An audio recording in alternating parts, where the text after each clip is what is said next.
ನಮಸ್ತೆ ವೀಕ್ಷಕರೇ, ಇದೇನು ನೋಡ್ತಾ ಇದ್ದೀರಾ? ಇದು ಬಂದು ತೆಂಗಿನ ಬೆಡ್ ಇದೆ, 2ನೇ ಪ್ಲಾಟಲ್ಲಿ ಮಾಡ್ತಾ ಇರೋಂಥದ್ದು.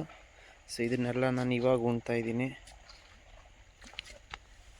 ಸೊ ನೀವಿಲ್ಲಿ ನೋಡ್ಬೋದು, ಕಾಯೆಲ್ಲ ನಾನು ಈ ಥರ ಮಲಗಿಸ್ಬಿಟ್ಟು ಪ್ರೊಡಕ್ಷನ್ಗೆ ಹಾಕ್ತಾಯಿಲ್ಲ. ಸಾಮಾನ್ಯವಾಗಿ ಈ ಥರ ಮಲಗಿಸಾಕ್ತಾರೆ, ಬಟ್ ನಾನು ಈ ಥರ ನಿಲ್ಲಿಸ್ಬಿಟ್ಟು ಪ್ರೊಡಕ್ಷನ್ಗೆ ಹಾಕ್ತಾಯಿದ್ದೀನಿ. ಯಾಕಂದರೆ ನಾವು ಸಾಮಾನ್ಯ ಕವರ್ ಕೂರಿಸ್ತೀವಲ್ಲ, ಈ ಥರ ಮಲಗಿಸ್ಬಿಟ್ಟು ಹಾಕಿದ್ರೆ ಕವರ್ ಇಡ್ಸಲ್ಲ ಅಂದ್ಬಿಟ್ಟು ಈ ಥರ ಸ್ಟ್ರೈಟಾಗಿ ನಿಲ್ಲಿಸ್ಬಿಟ್ಟು ಹಾಕ್ತೀವಿ.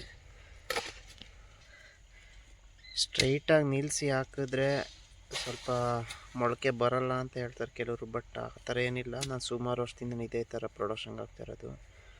ಇದರಲ್ಲಿ ಏನಾದರೂ ಯಾವುದಾದ್ರೂ ಒಂದು ಗಿಡಗಳು ಮೊಳಕೆ ಕಾಣಿಸ್ಕೊಂಡ್ರೆ ಸಾಕು, ಇದರಲ್ಲಿರೋ ಅಕ್ಕಪಕ್ಕ ತೆಂಗಲು ಸಹ ಬೇಗ ಮೊಳಕೆ ಶುರು ಆಗಿಬಿಡುತ್ತೆ.